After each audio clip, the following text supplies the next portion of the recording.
ఇప్పుడు ముంబై నుంచి కూడా ఎంపీగా చేశారు. సో ఆయన కూడా ఒక పెద్ద ఆర్టికల్ కూడా రాశారు. ఇట్లా హైడ్రా లాంటి సంస్థలు ముంబైలో కూడా రావాలి, ఇంకా ఇతర పట్టణాల్లో కూడా సిటీలో కూడా వస్తే బాగుంటుందని వారు వ్యక్తపరిచారు. ఇట్లా చాలామంది అంటే ఈవెన్ చాలామంది మన బయట స్టేట్స్ నుంచి వచ్చినటువంటి చెన్నై మెట్రోపాలిటన్ డెవలప్మెంట్ అథారిటీ సిఎండిఏ వాళ్ళు వచ్చినప్పుడు కూడా వాళ్ళు కూడా దీని మీద ఆసక్తి, కర్ణాటక నుంచి వచ్చిన వాళ్ళు, సో ఇట్లా చాలా ఢిల్లీ నుంచి వచ్చిన అధికారులు అందరూ ఎవరు వచ్చినా కానీ కూడా ఇట్లా హైడ్రా లాంటి సంస్థ అనేది ఉంటే చాలా అంటే ఇటువంటి కబ్జాలు ఈ చెక్ చేయడానికి డెఫినెట్గా చాలా ఉపయోగపడుతుందని చెప్పేసి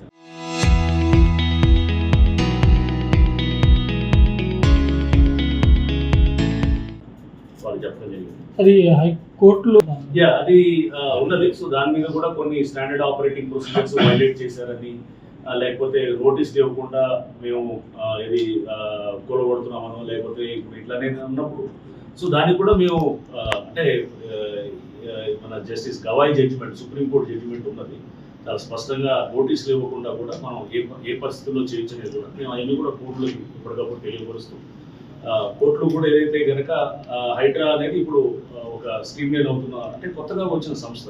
సో న్యాచురల్గా ప్రొసీజర్స్ అవి కూడా ఇంకా స్ట్రీమ్ లైన్ చేస్తున్నాము. యాస్కి administrative staff college of India వాళ్ళతో కలిసి కూడా మేము వర్క్ చేస్తూ ఎస్ఓపీలు ఇంకా అంటే స్టాండ్ ఆపరేటింగ్ ప్రొసీజర్స్ ఇంకాస్త బెటర్గా తయారు చేయడానికి రేపు ఇటువంటివి కూడా ఏదైతే ఎక్కడైతే కనుక కోర్ట్స్ నుంచి కూడా బట్ కంటెంప్ట్స్ అనేది అంటారా కోర్టు నుంచి ఇప్పుడు మీరు చూస్తున్నారు. ఇప్పుడు ఈరోజు కూడా చూశాను ముఖ్యం అని మనం ఏదైతే కనుక అమీన్పూర్ ఐలాపూర్లో వాళ్ళ తండ్రి ఉన్నాడు 98 ఏళ్ళ ముసలి వాడు అని చెప్పి రాస్తారు. 98 ఏళ్ళు అతను వెనకాల నడిపించేదంతా కబ్జాదారుడు అయినటువంటి ముఖ్యం. సో ఇట్లాంటి వాళ్ళు కంటెంప్ట్లు వేస్తుంటారు. న్యాచురల్గా ఎవరు ముఖ్యం కంటెంప్ట్లు వేస్తాడు. నెక్స్ట్ అట్లానే ఎవరు మన సంధ్య శ్రీధర్రావు అని చెప్పి ఎఫ్సిఐ అతని మీద 40 క్రిమినల్ కేసు, అతను దాదాపు 10-15 కేసులు కంటెంప్ట్ వేశాడు. నల్లమల్లారెడ్డి అని దాదాపు 2200 మంది సింగరేణి కార్మికుల భూములన్నింటినీ కబ్జా చేసి మొత్తం చేసి అతను 10 కంటెంప్ట్ చేశారు. సో అంటే వీళ్ళందరూ కూడా ఏంటంటే చట్టాన్ని కొంత అటీటుగా చేస్తూ వీళ్ళు మేనేజ్ చేయాలనుకునే ప్రయత్నంలో భాగంగా కేసులు వేస్తుంటారు. సో దీన్ని తప్పకుండా మేము కూడా చట్టపరంగా ఎదుర్కొంటాం. చట్టపరంగా ఎదుర్కొని డెఫినెట్గా ఏ సిస్టమ్ కోసం అయితే ఈ హైడ్రాని తెచ్చారో ఏ లక్ష్యం కోసం ఆ లక్ష్యాలకు దిశగా పనిచేస్తారు. చట్టబద్ధత ఉన్నది. జిహెచ్ఎంసీ యాక్ట్ అమెండ్మెంట్స్ చేసి తీసుకొచ్చారు అండ్ అట్లానే ఒక జీవో రూపంలో కూడా దీనికి ఉన్నది. సో మాకు చట్టబద్ధత పరంగా ఎటువంటి స్ట్రక్చర్ ఫామ్ చేశారు సార్, అంతా ఉన్నది. ఆ స్ట్రక్చర్ అంతా కూడా తయారైంది. సో ఒక స్ట్రీమ్ లైన్ ఇంకా వెళ్ళే కొద్దీ కాలక్రమేణా ఇంకా దీన్ని ఇంకా బెటర్గా తయారవుతుంది. సో తయారు చేసి ఎక్కడన్నా మేము ఎక్కడన్నా లోటుపాట్లు ఎక్కడన్నా ఉన్నా కానీ అవి కూడా మేము కరెక్ట్ చేసుకుంటూ ఇంకా బెటర్గా తీసుకెళ్ళడానికి చేస్తాము. అండ్ అందుకోసం దీనికి ఉన్నటువంటి ఇదే ప్రజల నుంచి ఇంత మద్దతు కూడా ఎందుకంటే రిజల్ట్ కనబడుతుంది బేసికల్గా. సో అంటే మీకు అక్కడ వచ్చి కంప్లైంట్ ఇచ్చిన తర్వాత వీలైనంత వరకు అంటే మేము అన్నీ చేస్తామని చెప్పలేము కానీ ఏదైతే కనుక మేము కొన్ని దాంట్లో పబ్లిష్ చేయడానికి కూడా చేస్తాం. అంటే ఇప్పుడు ఈ ఫెన్సింగ్ తీసేసినా కానీ కూడా రేపు అవి ఉంటాయి అన్నమాట. మూసీ ప్రక్షాళన హైదరాబాద్ మూసీకి హైడ్రాకి సంబంధం లేదు.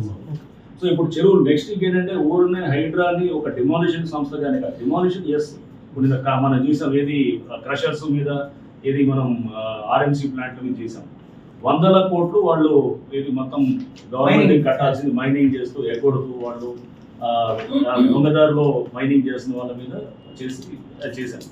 సో అంటే డిమాలిషన్ ఒక చాలా ఇంపార్టెంట్ ప్రక్రియ అంటే ఎన్ఫోర్స్మెంట్లో. బట్ డిమాలిషన్ కాకుండా కన్స్ట్రక్టివ్ సైడ్ కూడా మేము వెళ్తున్నాం. అంటే ఇప్పుడు చెరువులు చాలా జరుగుతున్నాయి. హైడ్రా దాదాపు 25 చెరువులు పెద్ద చెరువులు చేస్తున్నారు.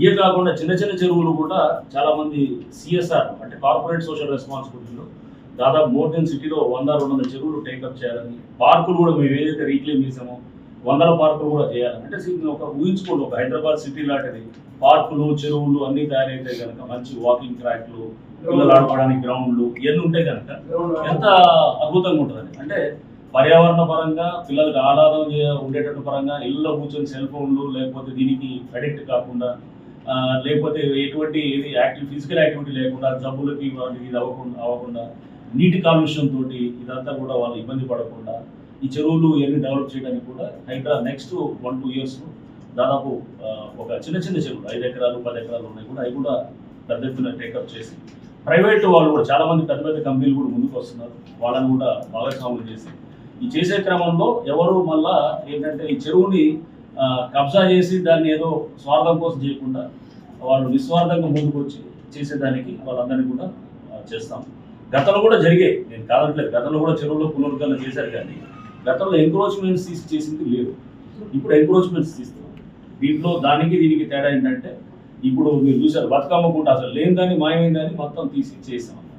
అట్లానే మీరు సరే అది కోర్టు పరిధిలో ఉంది, దాని మీద జరుగుతున్నది. సో ఏదైనా అంటే ఇట్లా మీరు చేసిన ప్రతి చెరువులో కూడా ఎంక్రోచ్మెంట్స్ కూడా దాన్ని ఎంతవరకు చేయగలుగుతాం అంతవరకు క్లియర్ చేసింది.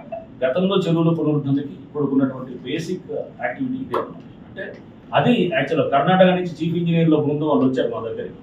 వాళ్ళు మేము యాక్చువల్గా స్టడీ చేయడానికి మేము నవంబర్లో 2024లో 2024లో మేము వెళ్ళాం అన్నమాట. హైదరాబాద్ అయిన తర్వాత కర్ణాటక అసలు ఏంది ఎట్లా జరుగుతుంది.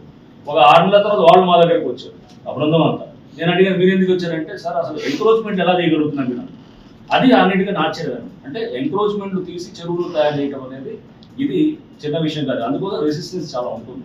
బట్ ఏదైనా కానీ ఇది మనం నెక్స్ట్ హైదరాబాద్ని 100-200 ఏళ్ళు ముందు చూడాలంటే కనుక, రేపు పిల్లల భవిష్యత్తును ఆలోచన చేయాలంటే కనుక కొన్ని కఠినమైన నిర్ణయాలు కొంతమందికి ఎఫెక్ట్ అవ్వాల్సిన అవసరం ఉంటుందన్నమాట. దాంట్లో కూడా పేదవాళ్ళకి ఎఫెక్ట్ కాకుండా ఉండడానికి ఇప్పుడు డబుల్ బెడ్రూమ్ హౌసెస్ కూడా ప్రభుత్వం నుంచి మంజూరు చేస్తానికి సీఎం గారు కూడా మాకు ఆదేశాలు ఇచ్చారు. అందరికి కూడా ఎవరైతే పేదవాళ్ళు ఎఫెక్ట్ అవుతారో దాంట్లో చెరువులో మేము ఎంక్రోచ్మెంట్ తీసుకున్నాం వాళ్ళందరూ కూడా 2 బెడ్రూమ్ హౌసెస్ ఇమీడియట్గా అలాట్ చేస్తారు. అలాట్ చేసి వాళ్ళకి ఇచ్చేటట్టు అది కూడా ఉంది. సో పేదవాళ్ళకి వీళ్ళంత వరకు ఇబ్బంది లేకుండా ప్లాట్లు ఎవరన్నా దాంట్లో ఉన్న వాళ్ళు ఉంటే కనుక వాళ్ళకి టీడీఆర్లు వచ్చేటట్టు, అంటే ట్రాన్స్ఫరబుల్ డెవలప్మెంట్ రైట్స్ వచ్చేటట్టు విధంగా కూడా చేస్తారు. అది జరుగుతుంది. అంటే సార్ ఇప్పుడు